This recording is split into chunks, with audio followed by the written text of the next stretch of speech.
ನಮಸ್ತೆ ಸರ್, ಭೂಹರ ಸ್ವಾಮಿಗೆ ಸ್ವಾಗತ. ಇದು 24 ಎಕರೆ ಜನರಲ್ ಪ್ರಾಪರ್ಟಿ. ಇದೇ ರೋಡು ಒಂದು ಅರ್ಧ ಕಿಲೋಮೀಟ್ರ್ ಆಗುತ್ತೆ ನೋಡಿ ಸರ್. ಇದೇ ರೋಡಿಂದ ಈ ರೋಡಿನ ಪಕ್ಕ ಜಮೀನು 24 ಎಕರೆ. ಆ ಕಡೆ ದಾಳಿಂಬೆ ತೋಟ ಐತೆ, ಈ ಕಡೆ ಒಂದು ತೋಟ, ಅಡಿಕೆ ತೋಟ ಉದ್ದ ಏಕೈತೆ ನೋಡಿ ಸರ್. ಆ ಕಡೆ ತೆಂಗಿನ ಇವು ಹುಣಸೆ ಮರ ಇದಾವಲ್ಲ, ಹುಣಸೆ ಮರದಿಂದ ಹುಣಸೆ ಮರ ಲಾಸ್ಟ್ ಡೆಡ್ ಹ್ಯಾಂಡ್. 24 ಎಕರೆ ಜನರಲ್ ಪ್ರಾಪರ್ಟಿ. 24 ಎಕರೆ ಜನರಲ್ ಪ್ರಾಪರ್ಟಿ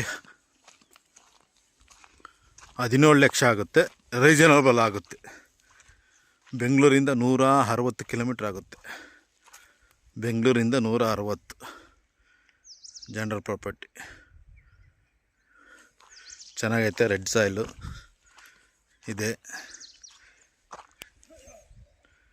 24 ಎಕರೆ ಜಮೀನು. ಇದಕ್ಕೂ ಇದೇ ರೋಡು ಜಮೀನಿಗೆ, ರೋಡಿನ ಪಕ್ಕನೇ ಜಮೀನು. 24 ಎಕರೆ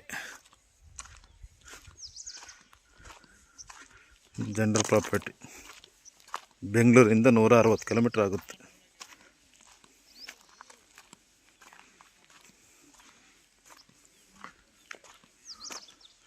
ಕೆಂಪು ಭೂಮಿ, ನೀರು ಚೆನ್ನಾಗೈತೆ, ನೀರು ಶೇಪು ಚೆನ್ನಾಗೈತೆ. ತೋಟ ಇದ್ದಾವೆ ಸುತ್ತಮುತ್ತ, ಕರೆಂಟ್ ಲೈನು ಐತೆ. ಇಲ್ಲೇ ಈಗ ನೋಡಿ TC ಎಲ್ಲ ಐತೆ, ಎಲ್ಲ ಹತ್ರ ಐತೆ.